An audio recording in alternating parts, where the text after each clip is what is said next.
एक ऐसा राजा जिसे दुनिया राक्षस कहती है, लेकिन जो विद्वान भी था, वैज्ञानिक भी और शिव भक्त भी। कहा जाता है भगवान हनुमान ने जिस लंका को आग लगाई थी, उसके निशान आज भी मौजूद हैं। वो महल जहाँ रावण रहता था, वो अशोक वाटिका जहाँ सीता माता को रखा गया, वो गुफाएं जहाँ तपस्या करके उसने अपनी शक्तियाँ प्राप्त की। आज हम श्रीलंका में ढूंढने निकले हैं रावण की असली लंका। आज तक जो रामायण आपने सुनी है, आज आप उसे देखेंगे। श्रीलंका इज श्रीलंका। श्रीलंका श्रीलंका श्रीलंका।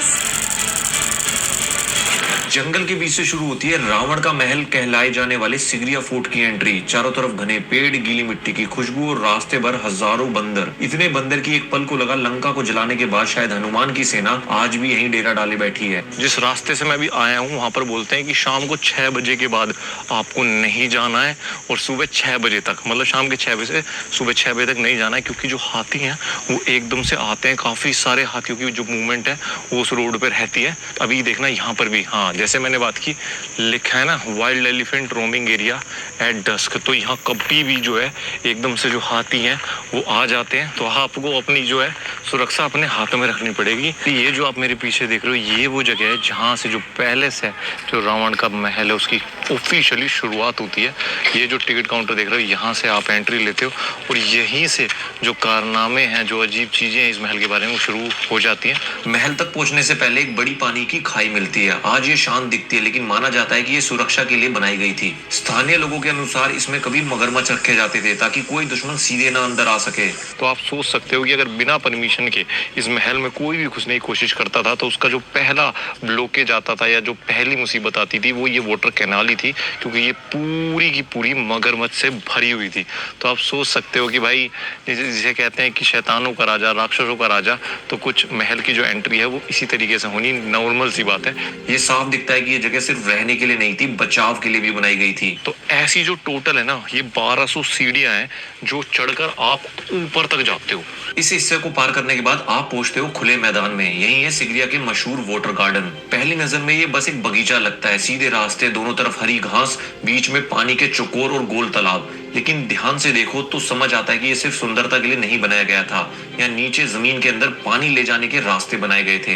बारिश का पानी जमा किया जाता था, फिर उसे इन तालाबों और फुवारों तक पहुंचाया जाता था। सबसे दिलचस्प बात यह है कि बरसात के मौसम में इनमें से कुछ फुवारे आज भी खुद चल पड़ते हैं। तो जो पानी का पूरा अंडरग्राउंड सिस्टम बनाया हुआ है, तो वो कुछ ऐसे बहता हुआ आता था, पूल से होता हुआ, गार्डन से होता हुआ, अंडरग्राउंड पाइप से यहाँ पर वाटरफॉल हुआ करते थे और फिर यही पानी जाके आगे के जो पूल्स हैं उनमें भरा करता था। ये वाला जो एरिया है ना, अब आप ये सोच रहे हो ये क्या है, तो भाई ये जितने भी आप देख रहे हो ये यहाँ पर स्विमिंग पूल है। एक उधर है, एक इधर है, एक उधर है, और 4-4 स्विमिंग पूल क्यों बना रखे हैं? कहते हैं कि जो उनके सेवक थे ना, वो 500 से 1000 तो सिर्फ उनके सेवक हुआ करते थे। तो उस टाइम में क्या था कि कुछ स्विमिंग पूल तो सेवकों के लिए रखते थे नहाने के लिए, और कुछ जो है जो रानी हो गई या एलीट लोग हो गए, जो बड़े हो गए, उनके लिए। बट स्विमिंग पूल से ज्यादा बड़ी बात यहाँ पर क्या है कि उस टाइम में यहाँ पर चेंजिंग रूम जैसी चीज भी बनाई गई थी। मैं अब आपको उस तरफ जाके दिखाता हूँ।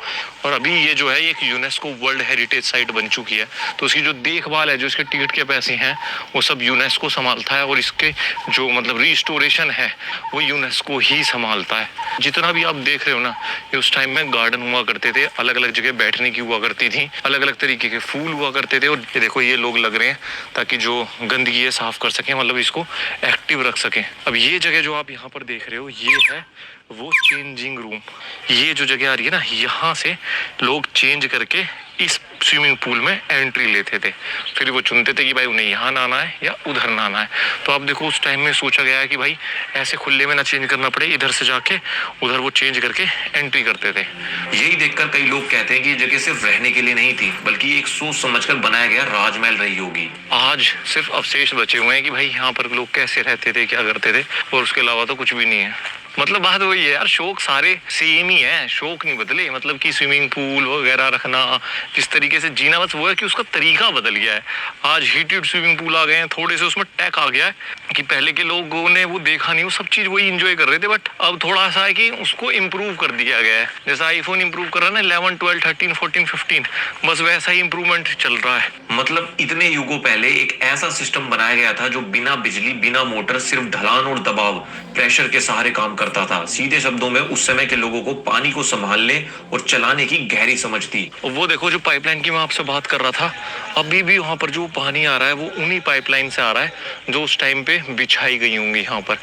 आज यहाँ का जो वाटर सिस्टम है, जिस तरीके से गार्डन डिज़ाइन है, जिस तरीके से एंट्री डिज़ाइन है, इसको देख के जो मॉडर्न आर्किटेक्ट हैं वो भी ये बोलते हैं कि एक उस टाइम की जो इंजीनियरिंग है उसके लिए मतलब बहुत बड़ी बात है, और उसका एक अजूबा मानते हैं इसको कि उस टाइम में इस तरीके की प्लानिंग की गई कि वो अंडरग्राउंड वाटर जाएगा, इस तरीके के गार्डन्स होंगे, इस तरीके का पाथवे होगा, स्टोन गार्डन्स होंगे।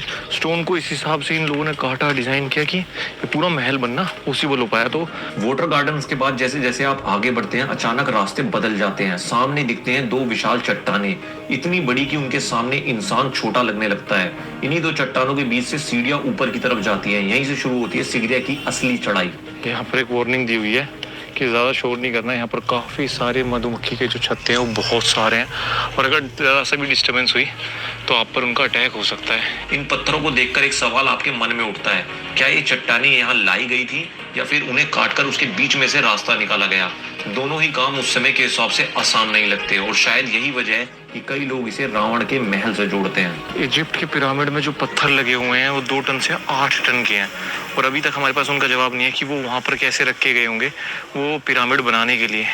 तो ये जो आप मेरे पीछे पत्थरों का साइज देख रहे हो, आप खुद अंदाज़ा लगा सकते हो कितने हज़ारों टन के होंगे, शायद लाखों टन के हों। हज़ारों लाखों साल पहले ये इलाके यहाँ पर लगाए गए, या रास्ता इनके बीच में से काट के बनाया गया। दोनों का ही जवाब देना बड़ा मुश्किल है, क्योंकि ना तो वो काम इजी है और ना ये काम इजी है। जो नक्शा बनाया है पूरे महल का वो एकदम एग्जैक्ट बैठता भी है कि देखो कैसे सीढ़ियाँ जो है पूरी रिफाइन करके इसके बीच में से बनाई हुई है। इन दो विशाल चट्टानों के बीच से ये असली चढ़ाई शुरू होती है। हम मैं एग्जैक्टली इस पूरे महल के नीचे आ चुका हूँ।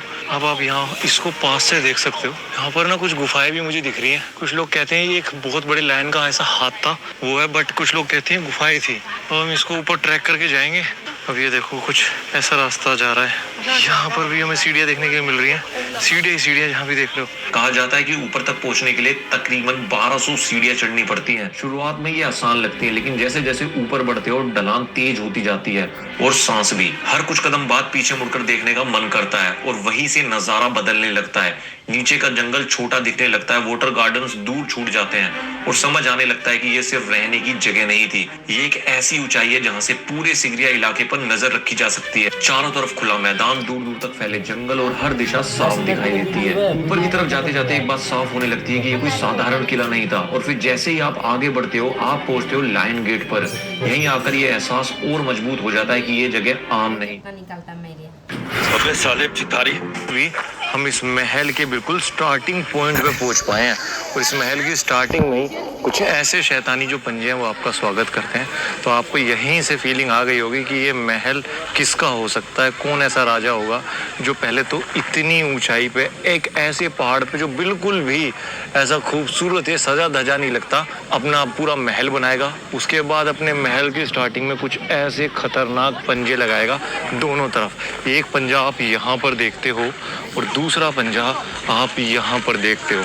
काले पत्थर, तेज नुकीले नाखून जैसे आकार, और उनके बीच से जाती सीढ़ियां। इतिहास कहता है कि यहाँ पर पहले एक पूरे शेर का चेहरा बना था जिसके मुंह से होकर ऊपर जाते थे, लेकिन स्थानीय मान्यताओं में कुछ लोग इसे राक्षस का चेहरा भी मानते हैं। तो भाई लोगों का कहना है जो उसकी अपनी शैतानी ताकत थी, या जो शैतानी मतलब कि भाई राक्षसों का जो राजा था, उसको दिखाने के लिए जो पूरा ये जो महल है वो इसी हिसाब से डिज़ाइन किया कि भाई लोगों को दूर से पता चल जाए कि किसके महल में जा रहे हैं और ये किसका महल है। और जब आप इस संरचना को ध्यान से देखते हो तो समझ आता है कि इसकी बनावट सामान्य किलों जैसी नहीं है। पुराने ज्यादातर किले खुले, चौड़े और सजावटी होते हैं, लेकिन यहाँ काली चट्टान, सीधे ऊपर जाता रास्ता, और प्रवेश ऐसा जैसे कि शक्तिशाली जीव के मुंह से होकर जा रहे हो। कुछ ऐसा है भाई, अभी यहाँ से ऊपर से एकदम देखते हो तो, और अभी हमें ये सारी सीढ़ियाँ चढ़ के जो महल ऊपर का है वो देखने का मौका मिलेगा। तो अभी हम इन सीढ़ियों से होते हुए बिल्कुल ऊपर जाएंगे, और पता नहीं तब कैसा दिखेगा ये सिगरिया। और यही वजह है कि कई लोग मानते हैं कि ये रावण की लंका का हिस्सा रहा होगा। रावण जिसे असुरों का राजा कहा गया और जिसकी शक्ति का वर्णन रामायण में मिलता है। इस गेट की बनावट, इसके डर पैदा करने वाला स्वरूप और इसकी ऊंचाई रावण की उस छवि से मेल खाती है। लायन गेट पर खड़े होकर एक बात साफ महसूस होती है, ऊपर जो है वो और भी असाधारण होगा। और अब आखिरी चढ़ाई बाकी है। अब शुरू होती है आखिरी चढ़ाई। यहाँ से सीढ़ियां और खड़ी हो जाती है, कदम संभाल कर रखना पड़ता है। आज जो लोहे की सीढ़ियां लगी हैं वो बाद में पर्यटकों के लिए बनाई गई थी। सोचो अगर आज इतनी सुरक्षित व्यवस्था होने के बाद भी ये चढ़ाई आसान नहीं लगती तो उस समय बिना अनुमति के किसी अनजान आदमी का यहाँ तक पहुंच जाना लगभग नामुमकिन रहा होगा। यही रास्ता बता देता है कि यह कोई साधारण महल नहीं था, एक ऐसी जगह थी जहाँ पहुंचने से पहले आपको खुद को साबित करना पड़ता था। जैसे जैसे ऊपर जाते जा रहे हैं वैसे वैसे जो नज़ारा है वो और दूर का दिखता जा रहा है, और क्लियर होता जा रहा है कि भाई इतनी सिक्योरिटी, इतनी सेफ्टी चाहिए थी कि सबसे हाईएस्ट पॉइंट हमारा महल ही होना चाहिए।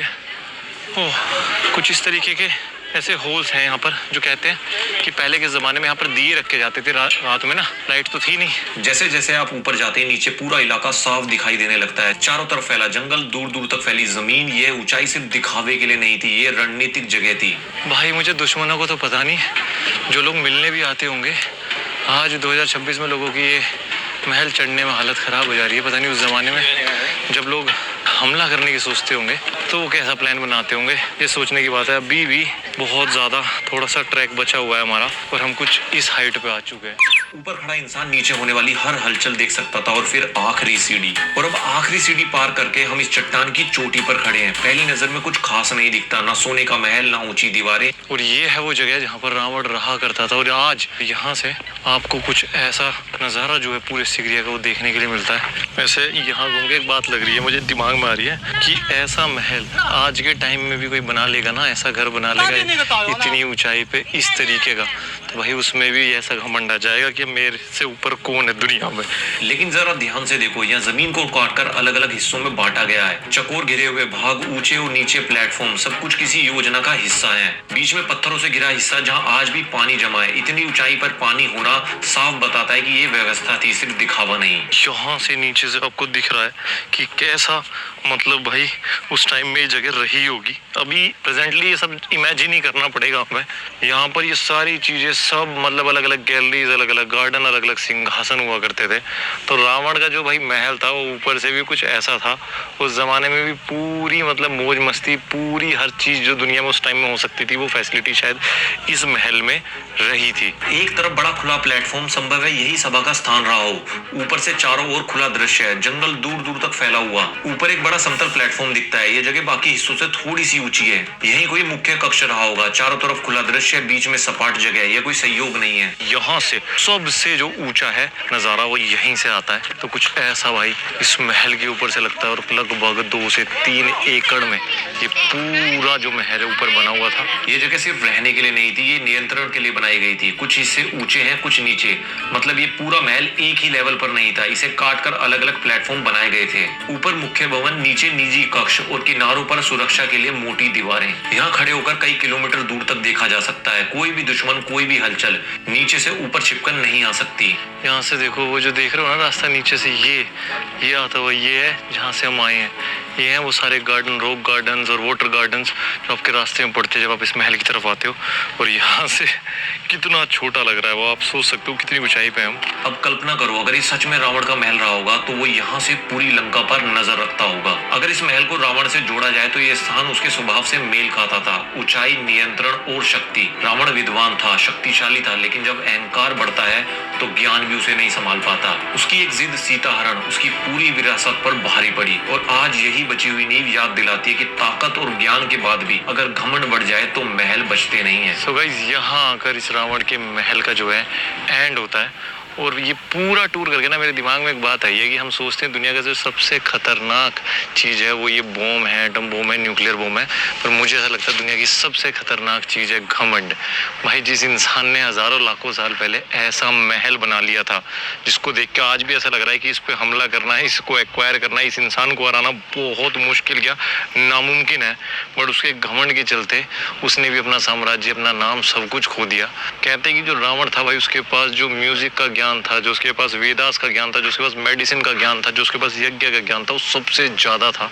बट एक चीज जो उसे मार गई वो उसका घमंड था। सिगरिया की ऊंचाई से उतरकर तकरीबन 130 किलोमीटर दूर हम पहुंचे सीता एलिया। नोरा एलिया के पास एक ठंडा हरा भरा इलाका, यहाँ स्थित है सीता अमान टेम्पल और माना जाता है कि ये वही स्थान है जहाँ अशोक वाटिका हुआ करती थी। रामायण के अनुसार रावण ने सीता माता को अपने महल में रखने की कोशिश की थी, लेकिन माता ने महल में रहने से इनकार कर दिया। उन्होंने रावण के वैभव को ठुकराया और उन्हें एक बगीचे जैसे स्थान में रखा गया जिसे अशोक वाटिका कहा गया। और आज इस इलाके में सच में अशोका के काफी पेड़ देखे जाते हैं। घनी हरियाली, ठंडा मौसम, पहाड़ी वातावरण, वर्णन रामायण के विवरण से मेल खाता दिखाई देता है। मंदिर के पास बहती छोटी धारा और पास की चट्टानों पर ऐसे निशान दिखाई देते हैं पैरों के, जिन्हें हनुमान जी के चरणों के निशान माना जाता है। मंदिर के इस हिस्से से होते हुए आप आते हैं इस पुल पे, और ये वो पुल है जो इस मंदिर को उस जगह से कनेक्ट करता है जहाँ पर हनुमान जी ने अपने पहले कदम रखे थे।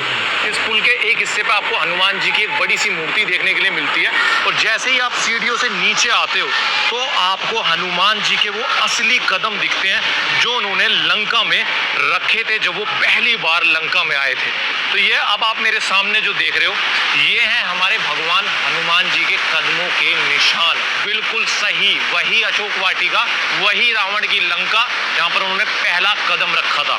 तो आज भाई यहाँ पर लोग आते हैं, काफी माथा टेकते हैं और आशीर्वाद लेते हैं उस जगह से जब वे माता सीता से मिलने आए थे। मंदिर परिसर में एक मूर्ति भी है जो उस क्षण को दर्शाती है जब हनुमान जी ने भगवान राम की अंगूठी देकर माता सीता को विश्वास दिलाया था कि वो श्री राम के दूत हैं। और यहाँ से वो नदी बहती हुई आपको दिख रही है जहाँ पर सीता माता अपने बाल धोया करती थी। तो भाई ये है सीता अमान मंदिर और वो पवित्र जगह लंका में जहाँ पर हनुमान जी ने पहला कदम रखा और हमारी सीता माता ने काफी वक्त बिताया रामायण युद्ध के टाइम पे। तो अगर कभी आप श्रीलंका आते हो तो इस जगह को बिल्कुल भी मिस मत करना। आपको अपना इतिहास, अपना कल्चर, अपना धर्म सब कुछ महसूस करने को मिलेगा और मन के अंदर एक अलग ही आपको शांति महसूस होगी। आज यह नियमित पूजा होती है। दूर दूर से श्रद्धालु आते हैं, भारत से, श्रीलंका से और दुनिया के अलग अलग इलाकों से। ये सिर्फ एक पर्यटन स्थल नहीं है, आस्था का केंद्र है। अगर सिगरिया शक्ति की कहानी थी तो सीता एलिया धैर्य, विश्वास और प्रतीक्षा की कहानी है। सीता एलिया से निकलकर हम आगे बढ़े एला की तरफ। सीता एलिया से एला की दूरी लगभग 70 किलोमीटर है। पहाड़ी रास्ता, घुमावदार सड़कें और जैसे जैसे आप एला की तरफ पहुंचते हैं तो जंगल घना होने लगता है। यही कहीं बीच पहाड़ों में है रावण की गुफा। कहा जाता है यही वो जगह है जहाँ रावण ने तपस्या की थी। यही वो गुफा है जहाँ उसने अपनी शक्तियां प्राप्त की थी। कुछ लोक कथाएं ये भी कहती है कि इंद्रजीत ने भी यहाँ साधना की थी।